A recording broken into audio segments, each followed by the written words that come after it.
أشهد أن لا إله إلا الله وحده لا شريك له وأشهد أن محمدا عبده ورسوله أما بعد فأعوذ بالله من الشيطان الرجيم بسم الله الرحمن الرحيم الحمد لله رب العالمين الرحمن الرحيم مالك يوم الدين إياك نعبد وإياك نستعين اهدنا الصراط المستقيم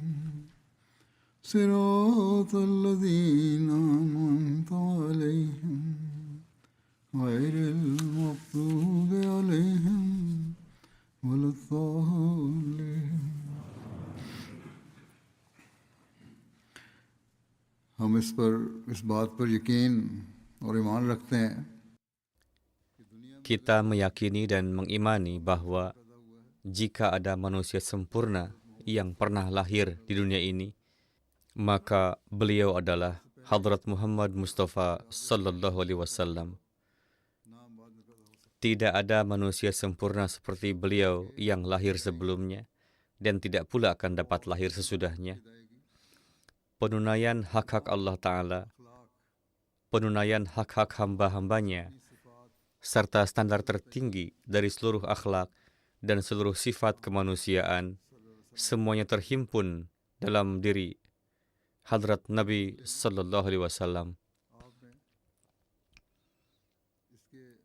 Ambillah akhlak apapun, maka standar tertingginya terdapat pada diri beliau yang tidak pernah ada, tidak ada, dan tidak akan ada pada diri manusia lain manapun. Di antara sifat-sifat dan akhlak tersebut, salah satunya adalah akhlak tawadu dan rendah hati, yang contoh tertingginya dijumpai pada diri beliau. Kepada para pengikutnya pun, beliau senantiasa menasihati bahwa seorang mukmin hendaknya selalu berusaha menjadikan akhlak tawadu sebagai bagian dari kehidupannya.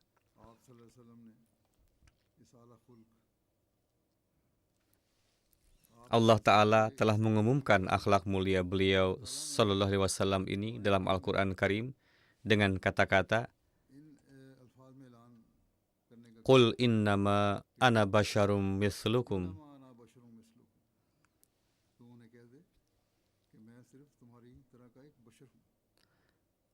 Maka katakanlah kepada mereka bahwa aku hanyalah seorang manusia seperti kalian. Meskipun Allah Ta'ala telah menganugerahkan kepada beliau kedudukan sebagai Nabi pembawa syariat terakhir dan tersempurna, namun demikian Allah tetap memerintahkan beliau untuk mengumumkan, katakanlah bahwa aku adalah manusia dan seorang insan yang lemah. Alhasil, berkenaan dengan hal ini, hari ini saya akan menyampaikan beberapa hadis dan kutipan dari Hadrat Masih Maud alaihi salam yang menggambarkan pengejawantahan akhlak ini oleh beliau Sallallahu Alaihi Wasallam pada berbagai kesempatan. Hadrat Masih Maud alaihi salam bersabda, tidak ada teladan manusia sempurna di dunia ini yang melebihi Nabi Karim kita Sallallahu Alaihi Wasallam, dan tidak pula akan ada hingga hari kiamat kelak. Kemudian lihatlah bahwa meskipun beliau Sallallahu Alaihi Wasallam dianugerahi mukjizat-mukjizat yang menunjukkan kekuasaan, namun sifat ubudiyat atau penghambaan diri kepada Allah senantiasa menyertai keadaan beliau. Beliau tetap menjadi manusia yang lemah dan hamba yang rendah hati dan senantiasa bersabda, Innama ana basyarum mislukum, hingga beliau menjadikan pengakuan ubudiyat atau penghambaan diri sebagai bagian yang tidak terpisahkan dari kalimat tauhid, yang tanpanya seseorang tidak dapat menjadi seorang muslim. Renungkanlah dan renungkanlah kembali. Maka ketika gaya hidup pembimbing sempurna mengajarkan kepada kita pelajaran bahwa bahkan setelah mencapai makom kedudukan tertinggi kedekatan dengan Allah pun, beliau tidak melepaskan pengakuan ubudiyat dari tangannya. Maka bagi siapapun yang lain untuk berpikiran demikian dan membawa pikiran semacam itu ke dalam hati adalah sia-sia dan tidak berguna. Kemudian beliau bersabda, hendaklah seseorang menjauhi kesombongan yang kosong, takabur yang tidak pada tempatnya, dan keangkuhan, serta hendaklah mengambil sikap tawadu atau rendah hati dan kerendahan diri. Lihatlah hadrat Rasulullah SAW yang sejatinya adalah yang terbesar dan paling berhak atas kemuliaan. Satu contoh kerendahan hati dan tawadu beliau terdapat dalam Al-Quran Karim. Tertulis bahwa seorang yang tunanetra biasa datang ke hadapan hadrat Rasulullah SAW untuk membaca Al-Quran Karim kepada beliau. Pada suatu hari, para pemuka Mekah dan tokoh-tokoh terkemuka kota itu berkumpul di hadapan Rasulullah dan beliau sedang sibuk berbincang-bincang dengan mereka. Karena kesibukan dalam percakapan itulah, setelah menunggu beberapa saat, orang tunanetra itu bangkit dan pergi. Ini adalah perkara yang biasa saja, namun Allah Ta'ala menurunkan surah berkenaan dengan hal itu. Maka atas hal itu, hadrat Rasulullah SAW pergi ke rumahnya, membawanya serta, lalu menghamparkan selimut beberkatnya dan mempersilahkannya duduk. Inti persoalannya adalah bahwa orang-orang yang di dalam hatinya terdapat keagungan ilahi, mereka pasti harus menjadi orang yang rendah hati dan tawadu, karena mereka senantiasa diliputi rasa takut dan gemetar terhadap ketidakbergantungan Allah. Maka ini bukanlah sekedar sebuah peristiwa yang dikisahkan dalam Al-Quran Karim atau yang dikisahkan oleh Hadrat Masih Maud alaihissalam, melainkan ini adalah sebuah pelajaran yang diberikan kepada kita, bahwa Hadrat Rasulullah SAW adalah teladan yang baik bagi kalian, maka berusahalah pula kalian untuk mencapai standar kerendahan hati yang tertinggi, jika memang kalian mengaku mencintai beliau. Hadrat Rasulullah SAW dalam mengarahkan perhatian seorang mukmin kepada hakikat kerendahan hati dan pengamalannya, pada suatu kesempatan bersabda, sebagaimana diriwayatkan oleh Hadrat Ibnu Abbas, bahwa Rasulullah SAW bersabda, setiap manusia terikat dengan dua rantai pada kepalanya. Satu rantai mengarah ke langit dan satu rantai mengarah ke bumi. Ketika seorang hamba mengambil sikap kerendahan hati dan tawadu ini, maka malaikat yang di tangannya terdapat rantai langit itu mengangkatnya ke atas. Hamba itu membungkuk ke bawah dengan rendah hati, maka Allah Ta'ala memberikan kepadanya kedudukan yang tinggi, dan ketika ia bersikap takabur dan durhaka, maka rantai bumi itu menariknya ke bawah. Orang yang takabur tidak ada satupun amalnya yang diterima. Ia jatuh terhina di hadapan Allah Ta'ala, terjatuh ke bumi. Diriwayatkan pula dari Hadrat Ibnu Abbas bahwa ketika seorang hamba mengambil sikap rendah hati, maka Allah Ta'ala mengangkatnya hingga ke langit ketujuh.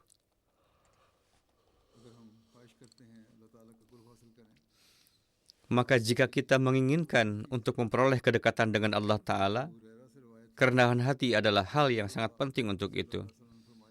Diriwayatkan dari Hadrat Abu Hurairah bahwa Rasulullah SAW bersabda, sedekah tidak mengurangi harta sedikit pun, dan Allah tidak meningkatkan seseorang karena memaafkan. Dan Allah tidak meningkatkan seseorang karena memaafkan, kecuali dalam hal kehormatan, yakni kehormatan bertambah karena memaafkan. Dan tidaklah seseorang mengambil sikap tawadu karena Allah, melainkan Allah mengangkatnya ke derajat yang tinggi.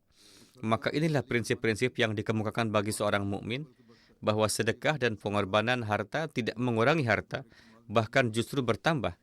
Oleh karena itu, hilangkanlah dari hati keraguan bahwa pengorbanan harta akan mengurangi hartamu. Memaafkan dan bersikap lapang dada tidak mengurangi kehormatan, bahkan kehormatan justru bertambah. Jika orang-orang menyadari hakikat ini, maka banyak sekali permasalahan dunia yang akan terselesaikan, yakni perselisihan-perselisihan yang ada di dalam masyarakat. Kemudian beliau bersabda, dan dengan mengambil sikap rendah hati, Allah Ta'ala menganugerahkan ketinggian derajat. Semakin rendah hati kalian, semakin tinggi pula derajat yang akan Allah Ta'ala anugerahkan kepada kalian. Sekarang bagaimana standar kerendahan hati Rasulullah SAW bagi diri beliau sendiri? Diriwayatkan dari Hadrat Anas bin Malik bahwa suatu ketika seseorang berkata kepada Nabi SAW, wahai Muhammad SAW, wahai pemimpin kami, wahai kebaikan kami, putra dari kebaikan.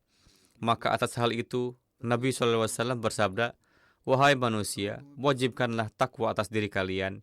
Janganlah sampai syaitan menyesatkan kalian. Aku adalah Muhammad bin Abdullah, hamba Allah dan utusannya. Demi Allah, aku tidak suka jika kalian mengagung-agungkan aku melebihi kedudukan yang telah Allah berikan kepadaku. Maka apa yang Allah Ta'ala perintahkan untuk beliau nyatakan, beliau pun membuktikannya melalui teladan perbuatan beliau sendiri. Kemudian terdapat satu lagi contoh puncak kerendahan hati beliau yang dijumpai dalam hadis. Hadrat Abu Hurairah berkata, aku mendengar Rasulullah SAW bersabda, tidak seorang pun yang akan dimasukkan ke dalam surga semata-mata karena amalnya. Para sahabat berkata, wahai Rasulullah, apakah Anda pun demikian? Beliau menjawab, tidak, aku pun tidak. Kecuali jika Allah meliputiku dengan karunia dan rahmatnya. Oleh karena itu, apapun amal yang Anda kerjakan, kerjakanlah dengan sebaik-baiknya dan lakukanlah semata-mata untuk mendekatkan diri kepada Allah. Dan janganlah sekali-kali seseorang di antara kalian mengharapkan kematian. Jika ia adalah orang baik, maka mungkin saja ia akan semakin bertambah dalam kebaikannya. Dan jika ia adalah orang yang buruk, maka mungkin saja ia akan bertobat sehingga menjauhkan kemurkaan Allah Ta'ala. Kemudian dalam satu riwayat disebutkan, cintailah orang-orang miskin karena aku telah mendengar Rasulullah SAW berdoa, Allahumma ahyini miskinan, wa amitni miskinan, wa ashirni fi zumratil masakin. Ya Allah, hidupkanlah aku dalam keadaan miskin, matikanlah aku dalam keadaan miskin, dan bangkitkanlah aku bersama orang-orang miskin. Hadrat Abdullah bin Abi Aufa meriwayatkan bahwa Rasulullah SAW senantiasa banyak berzikir dan tidak melakukan perbuatan yang sia-sia, yakni beliau sangat banyak melakukan zikir ilahi. Beliau memanjangkan salat dan mempersingkat khutbah, dan beliau SAW tidak merasa keberatan untuk berjalan bersama para janda dan orang-orang miskin, serta memenuhi kebutuhan mereka. Beginilah keadaan beliau yang sementara itu, standar ibadah memang sudah ada, tetapi kerendahan hati pun demikian adanya, sehingga beliau memberikan waktu kepada siapapun dari kalangan orang miskin dan janda yang ingin mendengarkan, dengan penuh kesabaran dan ketabahan. Hadrat Anas bin Malik menceritakan bahwa salah seorang budak perempuan dari kalangan penduduk Madinah pun dapat memegang tangan Rasulullah SAW untuk keperluannya dan membawa beliau kemanapun ia kehendaki. Diriwayatkan dari Hadrat Anas bahwa seorang perempuan yang akalnya sedikit terganggu berkata, wahai Rasulullah, saya memiliki keperluan dengan Anda. Rasulullah bersabda, wahai Ummu Fulan, lihatlah, di gang manapun engkau inginkan, bawalah aku, hingga aku selesaikan keperluanmu. Kemudian beliau pun pergi bersamanya menyusuri suatu jalan hingga perempuan itu menyampaikan keperluannya dan permintaannya pun terpenuhi. Bagaimanapun, dalam riwayat mengenai perempuan ini juga disebutkan bahwa namanya adalah Ummu Zafar yang merupakan pelayan Hadrat Khadijah dan akalnya sedikit kurang sempurna, tidak terlalu cerdas, ada sedikit kekurangan. Kadang-kadang memang ada orang-orang seperti itu yang tidak dapat memahami suatu perkataan dengan baik, fikirannya tidak dapat berjalan dengan semestinya. Bukan berarti, na'udzubillah, beliau lumpuh secara mental, namun bagaimanapun juga beliau tidak termasuk orang yang berakal sempurna. Tetapi meski demikian, Rasulullah SAW tetap memperhatikan perasaannya. Dalam satu riwayat disebutkan bahwa Adi bin Hatim berkata, aku berangkat menuju Rasulullah SAW hingga sampai di Madinah, lalu masuk ke masjid dan menghadap Rasulullah SAW serta mengucapkan salam. Rasulullah bersabda, siapakah engkau? Saya menjawab, saya adalah Adi bin Hatim. Maka Rasulullah SAW pun berdiri dan mulai membawa saya menuju rumah beliau. Di tengah perjalanan, seorang perempuan tua yang lemah datang menghadang dan menyampaikan keperluannya kepada beliau dalam waktu yang cukup lama. Rasulullah berdiri demi melayaninya. Ia berkata, aku berkata dalam hatiku, orang ini tidak mungkin seorang raja. Raja-raja tidak mau berdiri seperti ini untuk orang-orang miskin. Para raja tidak memiliki akhlak seperti ini. Kemudian Rasulullah membawa saya masuk ke dalam rumah beliau, lalu mengangkat sebuah bantal tebal dan melemparkannya ke arah saya seraya berkata, duduklah di atasnya. Ada semacam bantal di rumah itu yang beliau duduk di atasnya, sementara beliau duduk di atas lantai. Aku berkata dalam hatiku, ini sama sekali bukan perilaku seorang raja. Ini adalah perilaku seorang manusia yang sangat rendah hati. Beliau juga menunjukkan kasih sayang dan kerendahan hatian kepada anak-anak. Beliau mendahului mereka dalam mengucapkan salam. हज़रत अनस बयान करते हैं कि रसूलुल्लाह सल्लल्लाहु अलैहि वसल्लम अंसार के पास जाते Hadrat Anas meriwayatkan bahwa apabila Rasulullah SAW mengunjungi kaum Ansar, beliau mengucapkan salam kepada anak-anak mereka, mengusap kepala mereka dan mendoakan mereka. Hadrat Ibnu Mas'ud meriwayatkan bahwa suatu ketika seorang laki-laki datang menghadap Nabi SAW, lalu beliau berbicara kepadanya. Namun karena begitu segan kepada beliau, pundak orang itu pun gemetar. Beliau bersabda kepadanya, "Tenanglah, aku bukanlah seorang raja. Aku hanyalah putra seorang perempuan yang biasa memakan daging kering." Hadrat Aqdas Masih Maud alaihissalam bersabda, "Lihatlah keberhasilan-keberhasilan Nabi Karim SAW. Kita sekalipun demikian luar biasa, sehingga tidak ada bandingannya di antara seluruh para nabi terdahulu. Namun setiap kali Allah Ta'ala menganugerahkan keberhasilan demi keberhasilan kepada beliau, beliau semakin bertambah rendah hati. Pada suatu kesempatan, seseorang dibawa menghadap beliau dalam keadaan ditangkap. Ketika beliau melihatnya, orang itu gemetar hebat dan diliputi rasa takut. Namun ketika ia mendekat, Rasulullah bertanya dengan penuh kelembutan dan kasih sayang, "Mengapa engkau begitu ketakutan? Pada akhirnya aku pun hanyalah seorang manusia sepertimu, dan aku adalah putra seorang perempuan tua." Beliau pun jauh melampaui segala bentuk formalitas dan kepura-puraan lahiriah. Hal ini tampak nyata dalam peristiwa hijrah beliau ke Madinah. Berkali-kali kita telah mendengarnya. Sebagaimana diriwayatkan bahwa ketika Rasulullah SAW tiba di Madinah pada saat hijrah ke Madinah, begitu mendengar kabar itu, kaum muslimin segera bangkit dan bergegas mengambil senjata mereka, lalu menyambut Rasulullah SAW di padang Harrah. Beliau berjalan bersama mereka, lalu berbelok ke arah kanan dan singgah bersama mereka di perkampungan Banu Amr bin Auf. Dan hari itu adalah hari Senin pada bulan Rabiul Awal. Hadrat Abu Bakar berdiri untuk menemui orang-orang, sementara Rasulullah SAW duduk diam. Dan orang-orang dari kalangan Ansar yang belum pernah melihat Rasulullah SAW datang dan mulai mengucapkan salam kepada Hadrat Abu Bakar. Hingga sinar matahari mulai mengenai Rasulullah SAW, lalu Hadrat Abu Bakar bangkit dan menaungi Rasulullah dengan selendangnya. Saat itulah orang-orang mengenali Rasulullah SAW. Diriwayatkan dari Hadrat Ibnu Abbas bahwa beliau mendengar Hadrat Umar radhiyallahu anhu berdiri di atas mimbar seraya berkata bahwa aku mendengar Nabi SAW bersabda, "Janganlah kalian berlebih-lebihan dalam memujiku, sebagaimana orang-orang Nasrani berlebih-lebihan dalam memuji Ibnu Maryam. Sesungguhnya aku hanyalah hamba Allah, maka katakanlah bahwa ia adalah hambanya dan utusannya." Demikian pula Ali bin Hasan meriwayatkan dari ayahnya, "Cintailah kami karena kecintaan kepada Islam, karena Rasulullah SAW telah bersabda kepadaku, janganlah kalian mengangkat kedudukanku melebihi haknya, karena Allah Ta'ala telah menjadikanku hambanya sebelum menjadikanku Rasul." Beliau Sallallahu Alaihi Wasallam bersabda, "Cintailah karena kecintaan kepada Islam." Musarrif menceritakan bahwa ayahnya memberitahukan kepadanya, "Aku pergi menemui Rasulullah SAW bersama utusan Banu Amir. Kami berkata, Anda adalah pemimpin kami." Beliau bersabda, "Pemimpin itu adalah Allah Tabaraka wa Ta'ala." Kami berkata, "Anda adalah yang paling utama di antara kami dalam hal keutamaan dan yang paling agung di antara kami dalam hal kebaikan." Beliau bersabda, "Katakanlah urusan kalian." Atau beliau bersabda, "Katakanlah urusan-urusan kalian. Jangan sampai syaitan membuatmu berani." Inilah kedudukan kerendahan hati beliau, bahwa beliau segera menghentikan mereka seraya berkata, "Tinggalkanlah ucapan-ucapan seperti itu. Hal itu bisa muncul dalam diri kalian di kemudian hari. Jangan sampai kalian menimbulkannya.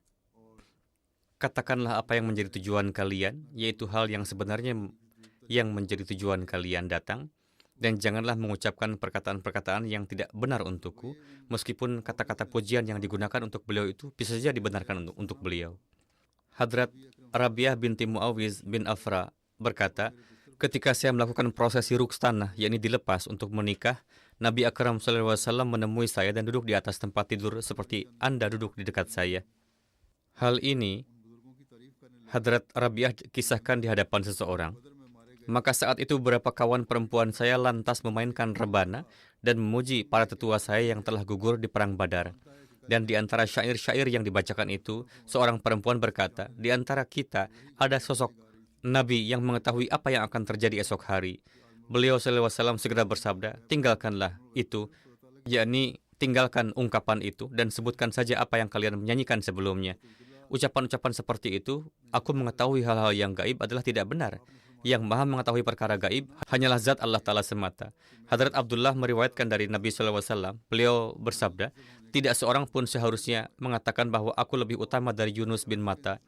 Jadi, meskipun Rasulullah memang lebih utama, beliau melarang perbandingan seperti itu dan mengungkapkan kerendahan hatian yang paling dalam. Demikian pula Hadrat Anas bin Malik menerangkan, seseorang datang menghadap Rasulullah SAW dengan berkata, Ya khairul bariyah, yakni wahai manusia terbaik di antara seluruh makhluk. Atas hal ini Rasulullah bersabda, itu adalah untuk Ibrahim alaihissalam. Sesungguhnya Rasulullah adalah dan senantiasa menjadi khairul bariyah, yang paling utama di antara seluruh makhluk dan yang paling utama di antara para rasul. Akan tetapi dengan kerendahan hati yang paling dalam, beliau menisbahkan gelar itu kepada Nabi Ibrahim. Satu contoh lain dari kerendahan hati beliau ditemukan dalam riwayat Hadrat Umar bin Khattab yang menyebutkan, pada suatu ketika seseorang memanggil Nabi Karim SAW sebanyak 3 kali, dan setiap kali Rasulullah bersabda, labbaik, labbaik, yakni aku hadir, aku hadir. Ketika hampir seluruh jazirah Arab telah ditaklukkan, sang fatih atau penakluk Arab ini menunaikan ibadah haji bersama lebih dari 100.000 sahabat. Dan pada saat itu, kerendahan hati beliau SAW adalah sedemikian rupa, sehingga Hadrat Anas bin Malik menyebutkan, Nabi SAW menunaikan haji di atas tunggangan dengan pelana biasa dan beralaskan selembar kain yang nilainya setara 4 dirham, atau bahkan tidak sampai senilai itu, yakni kain yang sangat biasa.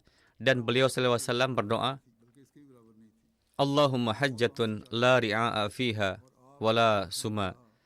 Ya Allah, jadikanlah haji ini haji yang di dalamnya tidak ada riya, yakni tidak ada pamer dan tidak pula mencari kemasyhuran. Hadrat Masih Maud alaihi salam menerangkan, dalam memuji dan mengagungkan Rasulullah SAW beserta nama-nama beliau, nama Ahmad adalah manifestasi keindahan atau jamal. Sementara itu di sisi lain, nama Muhammad adalah manifestasi keagungan atau jalal. Dan itulah dua nama Rasulullah SAW. Alasan mengapa demikian adalah bahwa dalam nama Muhammad terdapat rahasia kecintaan, yakni dalam nama Muhammad tersembunyi rahasia untuk dicintai. Artinya, beliau adalah kekasih Allah Ta'ala karena beliau adalah Jami'ul Mahamid, himpunan segala pujian, dan adalah kesempurnaan keindahan. Kemudian menjadi Jami'ul Mahamid itu menghendaki jalal atau keagungan dan kibriya atau kemegahan. Beliau adalah himpunan segala pujian, dan menjadi himpunan segala pujian itu baru terwujud ketika sifat jalal Allah Ta'ala pun tampak pada diri beliau, dan beliau pun menzahirkannya, serta kedudukan tinggi yang telah Allah Ta'ala anugerahkan kepada beliau itu pun menjadi penzahiran beliau. Namun di dalam nama Ahmad terdapat suatu rahasia kecintaan, corak kecintaan yang mendalam terkandung di dalamnya. Hal ini karena hamidiyat atau pemujian mengharuskan adanya inkisar atau kerendahan hati, ketundukan karena cinta mendalam dan kerendahan diri. Dan inilah yang disebut dengan keadaan jamali atau manifestasi keindahan.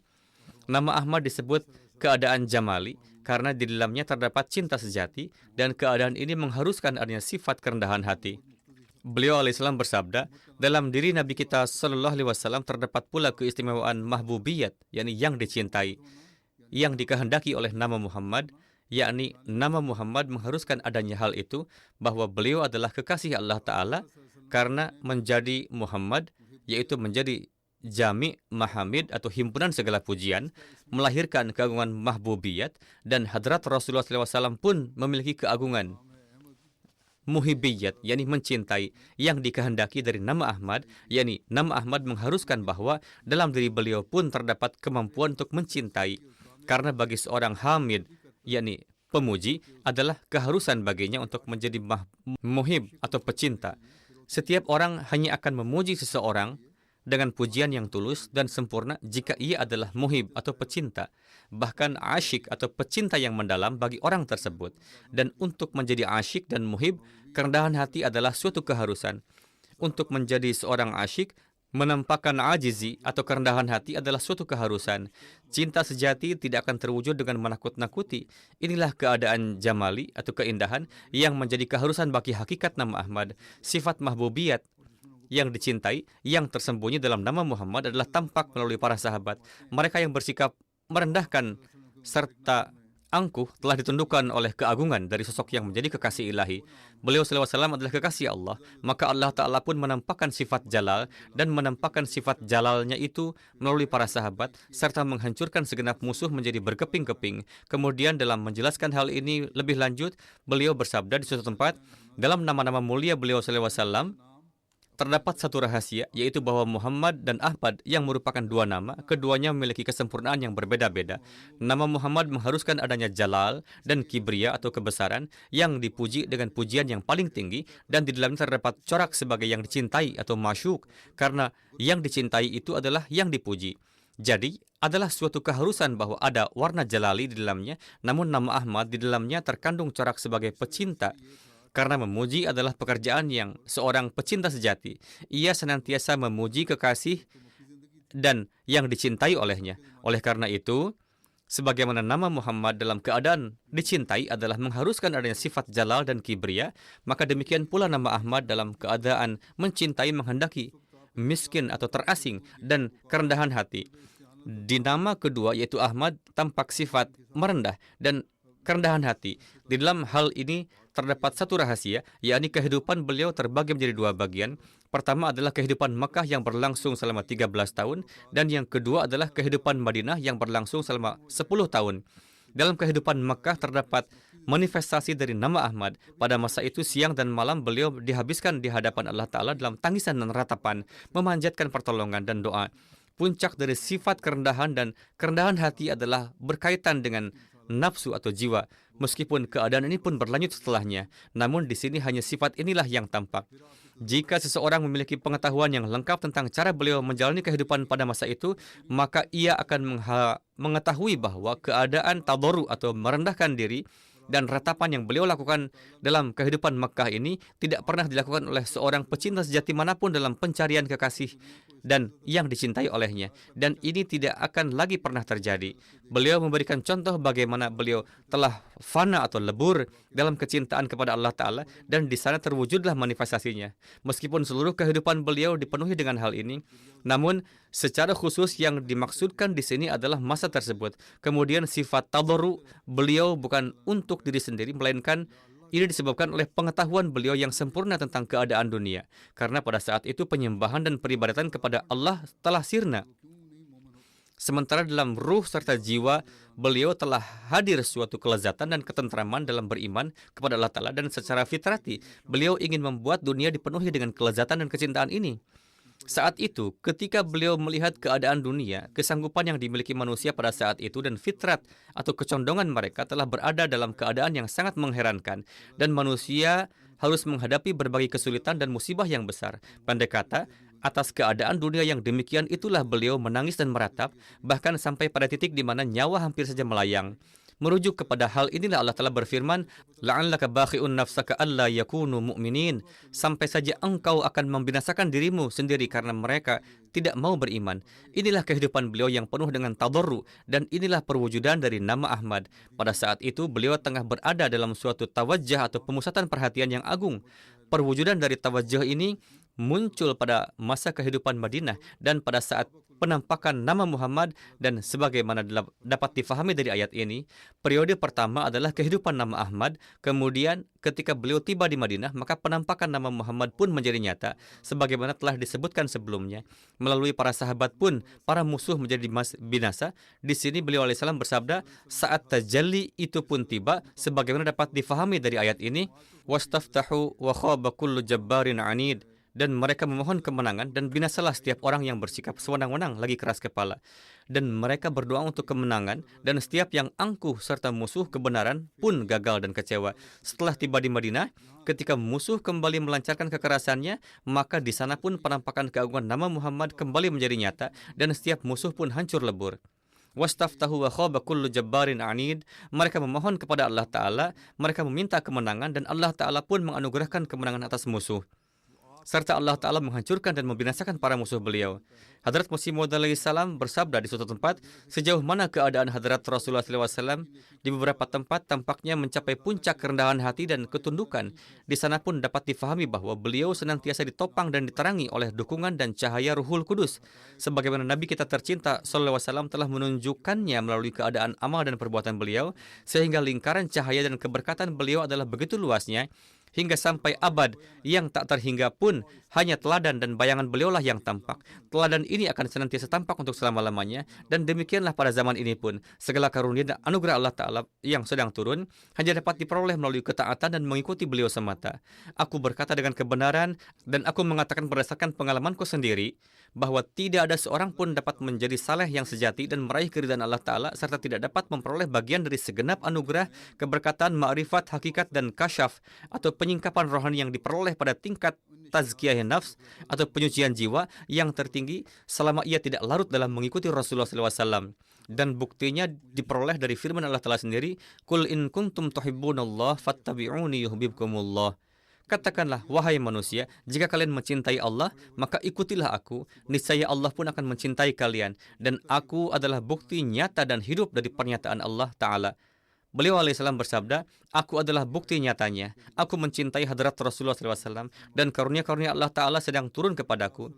Kenalilah aku melalui tanda-tanda yang telah ditetapkan dalam Al-Quran suci bagi para kekasih dan wali Allah Ta'ala. Singkatnya, kesempurnaan akhlak Nabi Karim SAW adalah sedemikian rupa sehingga apabila seorang wanita tua pun memegang tangan beliau, maka beliau berdiri dan mendengarkan perkataannya dengan penuh perhatian. Dan selama wanita itu belum melepaskan beliau, beliau pun tidak melepaskannya. Dalam suri riwayat, kerendahan hati dan kesederhanaan beliau disebutkan dengan cara demikian.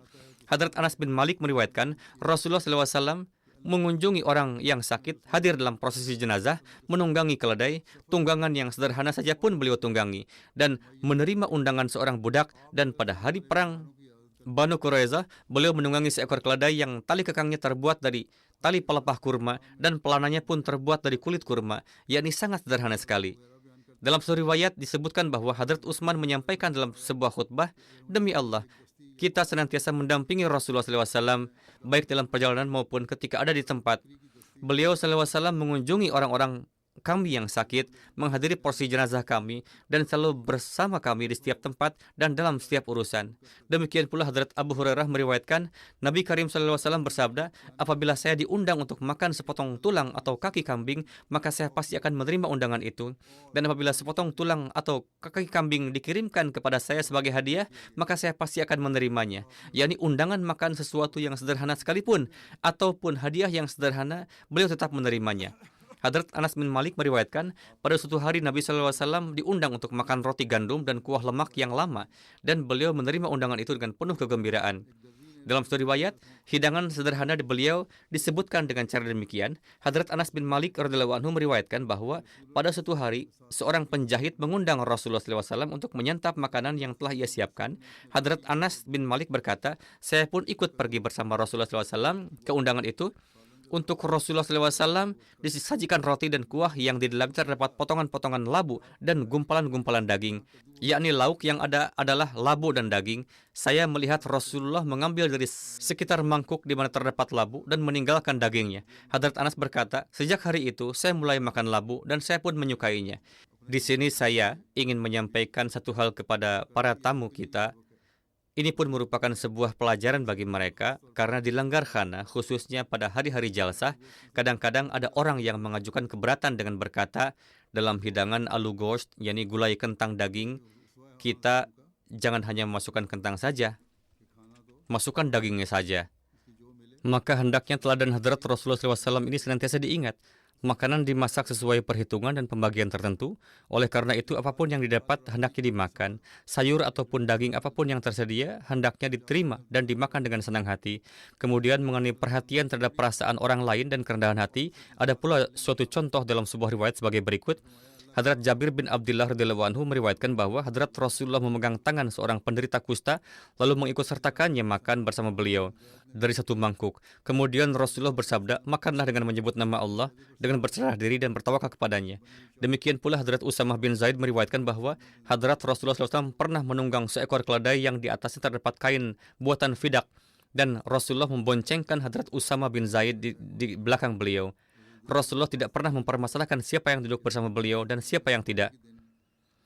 Demikian juga Hadrat Abdullah bin Abbas meriwayatkan bahwa pada hari kurban Hadrat Rasulullah memboncengkan Fadl bin Abbas di belakang beliau di atas unta betina. Demikian juga Hadrat Anas meriwayatkan bahwa ketika Hadrat Rasulullah memasuki Makkah Mukarramah, orang-orang datang untuk melihat beliau. Karena kerendahan hati beliau, kepala beliau hampir menyentuh pelana kendaraan. Rasulullah berada di tengah-tengah manusia, dan meskipun menyaksikan kemenangan serta banyaknya kaum muslimin, janggut beliau yang berberkat tampak begitu merunduk karena kerendahan hati hingga hampir menyentuh pelana. Beliau bersabda, Allahumma innal aisha aishul akhirah.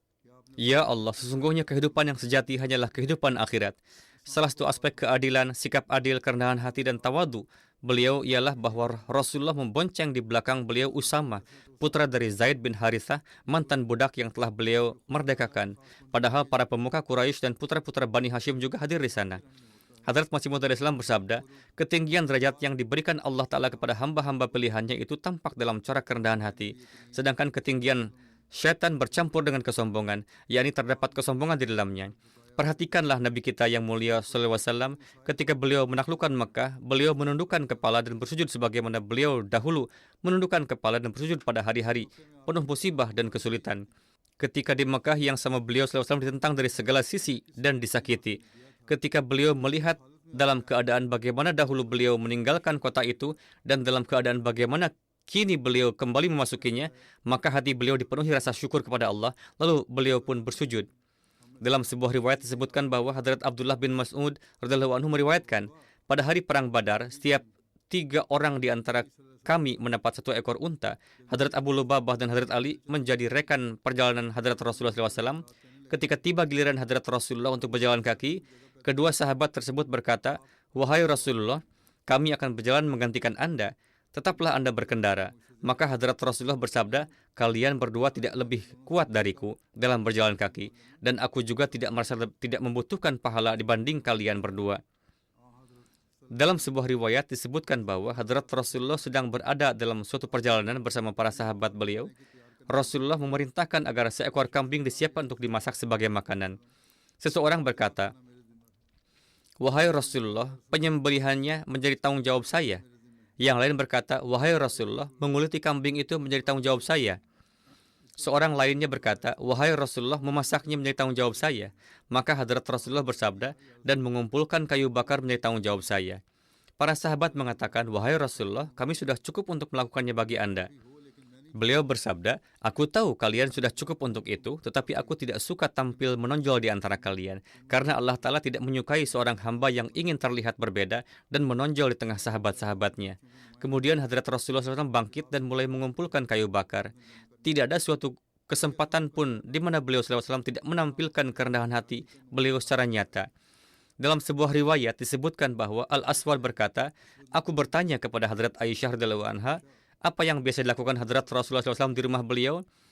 Hadrat Aisyah menjawab, beliau membantu pekerjaan keluarganya, yakni membantu dalam urusan-urusan rumah tangga mereka. Kemudian apabila waktu salat tiba, beliau pergi untuk menunaikan salat. Maka ini juga menjadi pelajaran bagi para suami yang sama sekali enggan membantu pekerjaan rumah, sehingga para istri mengeluh dan mendapat kesempatan untuk mengeluh. Demikian pula Hisham bin Urwah meriwayatkan dari ayahnya bahwa seorang laki-laki bertanya kepada Hadrat Aisyah radhiyallahu anha, apakah Hadrat Rasulullah melakukan pekerjaan rumah?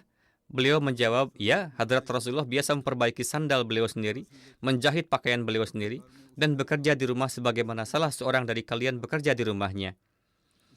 Dari sini juga menjadi jelas bahwa para sahabat pun biasa membantu istri-istri mereka dalam pekerjaan rumah tangga, karena mereka melihat teladan hadrat Rasulullah SAW. Namun hendaknya juga difahami dengan jelas bahwa tanggung jawab utama pekerjaan rumah berada pada pihak istri. Jangan sampai setelah mendengar hal ini, para istri mengira bahwa mereka telah bebas dari kewajiban mereka. Akan tetapi, para suami berkewajiban membantu dan meringankan pekerjaan mereka. Demikian pula dalam riwayat lain disebutkan dari Qasim bahwa Hadrat Aisyah radhiyallahu anha pernah ditanya, pekerjaan apa yang biasa dilakukan Hadrat Rasulullah SAW di rumah beliau? Hadrat Aisyah menjawab, Hadrat Rasulullah SAW adalah seorang manusia sebagaimana manusia lainnya. Beliau sendiri membersihkan pakaian beliau, memerah susu kambing beliau sendiri, dan menyelesaikan pekerjaan beliau sendiri. Dalam sebuah riwayat dari Hadrat Abu Darda radhiyallahu anhu dan Abu Burdah yang sebelumnya juga telah disebutkan riwayat-riwayat yang serupa, ditambahkan bahwa Hadrat Rasulullah biasa memakai pakaian dari bulu atau wool, mengikat hewan ternak sendiri, serta pergi sendiri untuk mengurus dan memastikan keadaan para tamu. Beliau sendiri juga melayani tamu dan mengenakan segala jenis pakaian, meskipun kasar dan sederhana. Tidak ada jenis pakaian tertentu yang menjadi kebiasaan beliau. Pakaian beliau adalah sederhana. Hadrat Amir bin Rabi'ah radhiyallahu anhu meriwayatkan bahwa seseorang berkata, aku keluar bersama Nabi SAW menuju masjid. Di tengah perjalanan, tali sandal beliau putus. Lalu aku berusaha mengambil sandal beliau untuk memperbaikinya. Namun Rasulullah mengambil kembali sandal tersebut dari tangannya dan bersabda, ini adalah bentuk perlakuan istimewa dan aku tidak menyukai perlakuan istimewa seperti ini. Hadrat Hasanah bin Khalid dan Sawa bin Khalid radhiyallahu anhuma meriwayatkan bahwa keduanya datang kepada Hadrat Rasulullah SAW sementara beliau sedang melakukan perbaikan pada suatu dinding atau salah satu bangunan beliau SAW, yakni beliau sedang mengerjakan pekerjaan rumah dengan tangan beliau sendiri. Demikian pula dalam Sahih Bukhari disebutkan secara rinci mengenai pembangunan Masjid Nabawi bahwa ketika unta beliau berhenti di tempat milik dua anak yatim, beliau bersabda, tempat ini cocok bagi kita. Kemudian beliau membayar harga tanah tersebut kepada kedua anak itu, meskipun mereka awalnya enggan menerimanya. Setelah itu, ketika pembangunan masjid dimulai, beliau SAW turut bergabung bersama para sahabat, mengangkut batu bata dan ikut serta dalam pekerjaan pembangunan masjid. Demikian pula diriwayatkan dari Hadrat Al-Bara bin Azib radhiyallahu anhu bahwa beliau berkata, aku melihat Hadrat Rasulullah SAW pada hari Khandak, beliau sedang mengangkut tanah, hingga tanah tersebut menutupi rambut dada beliau. Hadrat Anas bin Malik meriwayatkan, pada suatu pagi, saya datang kepada Hadrat Rasulullah SAW bersama Abdullah bin Abu Talha, maka Rasulullah memberikan tahnik kepadanya, yakni mengunyahkan makanan kemudian dimasukkan ke mulut bayi. Saya melihat bahwa di tangan beliau terdapat alat untuk memberi tanda bakar pada hewan ternak. Beliau SAW memberikan tahnik, yakni seorang anak telah lahir dan dibawa kepada beliau agar beliau menyuapkan madu ke mulutnya sebagai tahnik. Pada saat itu beliau sedang bekerja. Di tangan beliau terdapat alat pemberi tanda bakar, yaitu alat yang digunakan untuk menandai hewan-hewan agar dapat diberi nomor, dan beliau sedang menandai unta-unta sedekah. Hal ini menunjukkan bahwa Rasulullah melakukan sendiri pekerjaan apapun yang dapat dilakukan ketika ada kesempatan, alih-alih memanggil para pembantu. Dalam sebuah riwayat disebutkan bahwa Hadrat Abu Umamah Wahili radhiyallahu anhu berkata, Hadrat Rasulullah SAW datang kepada kami. Beliau bertumpu pada sebuah tongkat. Ketika kami melihat beliau SAW, kami pun berdiri. Maka beliau bersabda, janganlah kalian berdiri seperti orang-orang Persia yang berdiri untuk menghormati para pembesar mereka. Kami berkata, wahai Rasulullah, berdoalah kepada Allah untuk kami. Maka beliau berdoa, Allahumma gfir lana warhamna wardu'anna wa taqabbal minna wa adkhilna al-jannah wa najjana minan nar wa aslih lana sya'nana kullahu. Ya Allah, ampunilah kami, rahmatilah kami, ridhoilah kami, terimalah amal kami, masukkanlah kami ke dalam surga, selamatkanlah kami dari neraka, dan perbaikilah seluruh urusan kami. Perawi berkata, seakan-akan kami menginginkan beliau SAW menambahkan doa lagi untuk kami. Maka Hadrat Rasulullah bersabda, apakah aku belum mengumpulkan seluruh permohonan penting untuk kalian dalam doa ini? Yakni ini adalah doa yang sangat komprehensif, maka amalkanlah. Hadrat Muslim Maud radhiyallahu anhu bersabda, kondisi kerendahan hati beliau sedemikian rupa sehingga beliau SAW melarang orang-orang berdiri untuk menyambut kedatangan beliau. Dan beliau bersabda, ini adalah kebiasaan orang Persia. Aku bukanlah seorang raja, melainkan Allah Ta'ala telah menjadikan beliau seorang nabi. Alhasil, Hadrat Rasulullah adalah teladan dalam kerendahan hati yang tidak ada bandingannya di tempat lain. Inilah teladan yang harus kita usahakan untuk diikuti agar kita juga menjadi orang-orang yang memperoleh kedekatan dengan Allah Ta'ala. Hadrat Masih Maud Islam bersabda seraya menasihati kita berdasarkan teladan beliau, menurut pandangan saya, cara terbaik untuk menjadi suci adalah bahwa seseorang tidak boleh memiliki kesombongan dan kebanggaan dalam bentuk apapun, baik kesombongan ilmu, keturunan, maupun harta. Tidak mungkin ada cara yang lebih baik daripada ini. Apabila Allah Ta'ala menganugerahkan mata kepada seseorang, maka ia akan melihat bahwa setiap cahaya yang dapat membebaskan manusia dari kegelapan itu datangnya dari langit. Manusia senantiasa membutuhkan cahaya dari langit. Sebagaimana mata tidak dapat melihat selama cahaya matahari tidak datang dari langit, demikian pula tidak ada cahaya batin yang dapat menghilangkan segala kegelapan serta menggantikannya dengan cahaya takwa dan kesucian, kecuali yang datang dari langit. Aku mengatakan dengan sebenar-benarnya bahwa takwa, iman, ibadah, dan kesucian manusia semuanya datang dari langit dan semuanya bergantung kepada karunia Allah Ta'ala. Jika dia berkehendak, dia menegakkannya, dan jika dia berkehendak, dia dapat menghilangkannya. Alhasil, ma'rifat yang benar itu adalah bahwa seseorang menganggap dirinya sendiri seperti sesuatu yang disalibkan dan tidak bernilai apa-apa. Lalu dengan penuh kerendahan hati dan ketundukan, ia bersimpuh di hadapan singgasana ilahi, memohon karunia-Nya dan meminta cahaya ma'rifat yang dapat membakar dorongan-dorongan nafsu serta menimbulkan cahaya di dalam batin dan kekuatan serta kehangatan untuk melakukan kebaikan. Kemudian jika dengan karunia-Nya ia memperoleh bagian dari hal itu dan pada suatu waktu mendapatkan kelapangan dada dan ketenangan hati, maka ia tidak boleh menjadi sombong atau membanggakan diri karenanya, melainkan justru harus semakin meningkat dalam kerendahan hati dan ketundukannya. Karena semakin ia menganggap dirinya tidak berarti, semakin banyak pula anugerah dan cahaya Allah Ta'ala yang akan turun kepadanya, yang memberinya cahaya dan kekuatan. Jika manusia memiliki keyakinan seperti ini, maka dengan karunia Allah Ta'ala, diharapkan keadaan akhlaknya akan menjadi baik.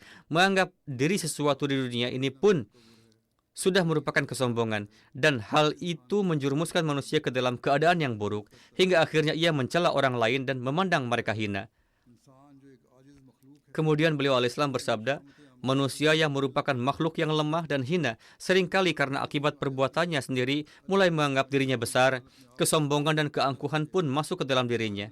Selama manusia tidak menganggap dirinya paling kecil di jalan Allah Ta'ala, ia tidak akan dapat memperoleh keselamatan. Kavir Bhagat, seorang penyair sufi di India, telah berkata dengan benar, yang artinya, kita bersyukur kepada Allah Ta'ala karena kami dilahirkan dalam keluarga yang sederhana. Jika kami lahir dalam keluarga bangsawan, maka tidak akan meraih Tuhan. Ketika orang lain merasa bangga dengan kedudukan tinggi mereka, Kavir justru merenungkan pekerjaannya sebagai pembuat kain dan bersyukur karenanya. Alhasil, hendaklah manusia setiap saat memandang dirinya sendiri, betapa ia adalah makhluk yang tiada berarti. Apa gerangan eksistensinya? Betapapun tinggi nasab seseorang, apabila ia merenungkan dirinya dengan jujur, ia akan menyadari bahwa dalam satu aspek atau lainnya, ia tetap tidak berarti dibandingkan seluruh alam semesta. Selama seseorang tidak memperlakukan seorang perempuan tua miskin dengan akhlak yang sama seperti ia memperlakukan orang yang tinggi kedudukan dan mulia, dan selama ia tidak menjaga dirinya dari segala bentuk kesombongan dan keangkuhan, maka ia sama sekali tidak dapat masuk ke dalam kerajaan Allah Ta'ala. Untuk memperoleh Allah Ta'ala, kerendahan hati adalah syarat yang mutlak.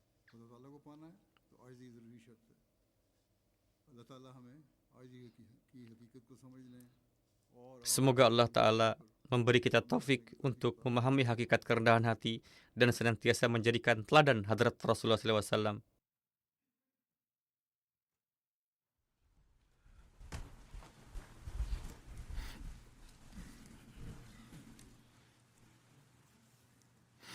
Alhamdulillah, alhamdulillah, nahmaduhu wa nasta'inuhu wa nastaghfiruhu wa nu'minu bihi wa natawakkalu alayhi wa na'udzu billahi min shururi anfusina wa min sayyiati a'malina.